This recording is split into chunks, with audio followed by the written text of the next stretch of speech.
وہ کہیں گے ہائے ہماری شامت، ہمیں ہماری قبروں سے کس نے اٹھا دیا؟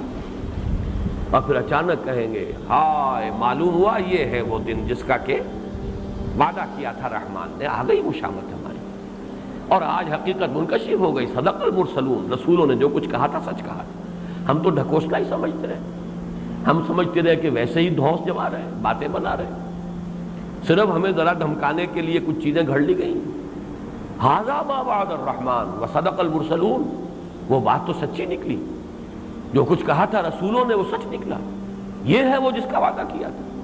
تو یہ کتنا ہی تھوڑا سا وقت ہو، لیکن یہ کہ ایک یہ کیفیت جو ہے بھوچکا اور حیران و ششدر ہونے کی، یہ انسان پر طاری ہو۔ اور اس کے بعد ایک نقشہ کھینچا گیا ہے قرآن مجید کے متعدد مقامات پر، پھر کوئی آواز آئے گی، اسے صیحہ بھی کہا گیا ہے، زجرہ بھی کہا گیا ہے۔ فَإِنَّمَا هِيَ زَجْرَةٌ وَاحِدَةٌ فَإِذَا هُمْ بِالسَّاهِرَةِ وَإِنْ كَانَتْ إِلَّا صَيْحَةً وَاحِدَةً، فرمایا گیا کہ وہ صرف ایک صیحت ہوگی، فَإِذَا هُمْ جَمِيعًا لَدَيْنَا مُحْضَرُونَ۔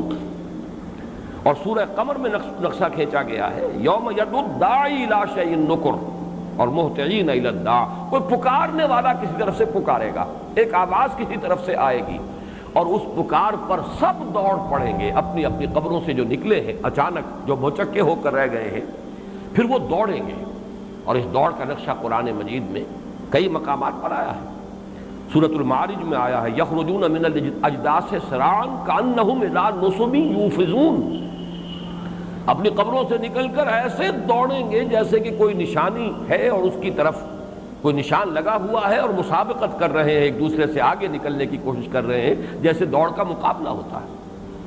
اسی طریقے سے جیسا کہ میں نے ابھی سورہ قمر کی آیت آپ کو سنائی، یوم یدعو الداعی الی شیء نکر خش عن ابصارہم یخرجون من الاجداث کانہم جراد منتشر مہطعین الی الداع، کوئی پکارنے والا ہے جس کی پکار پر کشاں کشاں بے اختیار ہو کر بے تابانہ انداز میں دوڑیں گے ادھر۔ یہ ہے وہ دوسرا مرحلہ جس کو ہم کہہ سکتے ہیں کہ یہ ہے نفخہ حشر، نفخہ بعث اور نفخہ حشر۔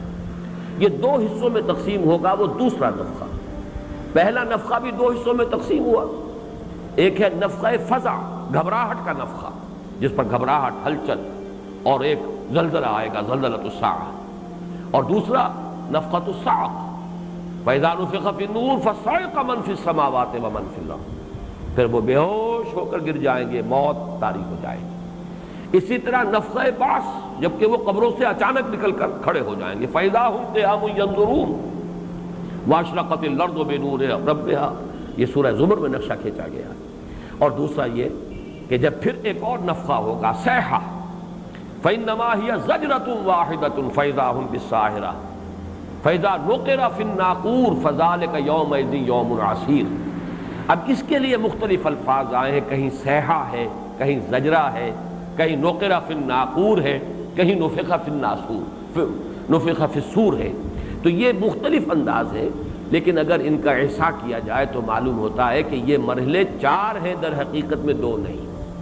پہلا مرحلہ دو حصوں میں منقسم، نفخہ فزع اور نفخہ صاعق۔ دوسرا مرحلہ پھر دو حصوں میں منقسم، نفخہ بعث اور نفخہ حشر، جبکہ جمع کیے جائیں گے، دوڑے ہوئے آئیں گے اس میدان حشر کی طرف۔ جیسا کہ میں نے سورۃ الزلزال کے بارے میں عرض کیا تھا، سورۃ الزلزال میں بھی اور یہ سورۃ القارعہ میں بھی یہ وہ نفخہ ہے در حقیقت جس کا ذکر کیا جا رہا ہے، جبکہ دوڑیں گے، لپکیں گے۔ پہلا نفخہ وہ کہ جبکہ اچانک لوگ کھڑے ہو جائیں گے، بھوچکے ہو جائیں گے، وہ نفخہ بعث ہے جس کا سورۃ الزلزال میں تذکرہ ہے۔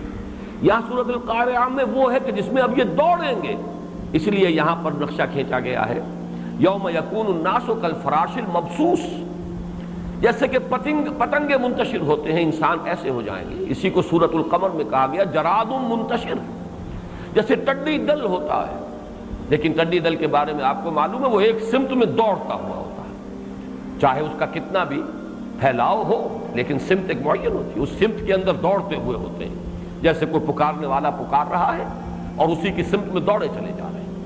یہاں نقشہ کھینچا گیا جیسے پتنگے، اور پتنگوں کا آپ کو معلوم ہے کہ چراغ پر گرتے ہیں، یہ گویا کہ ان کے لیے بھی کوئی ایک شے ہے، ایک ہدف معین ہے جس کی طرف کہ وہ دوڑ رہے ہیں۔ کَأَنَّهُمْ إِلَىٰ نُصُبٍ يُوفِضُونَ، کوئی ایک ہدف ہے جس کی طرف کہ دوڑ لگائی ہوئی ہے، مقابلہ ہو رہا ہے، جیسے کہ پتنگے جو ہیں وہ ایک دوسرے سے آگے بڑھ کر، اور پروانہ وار جسے آپ کہتے ہیں وہ اپنے آپ کو نثار کرتے ہیں شمع پر۔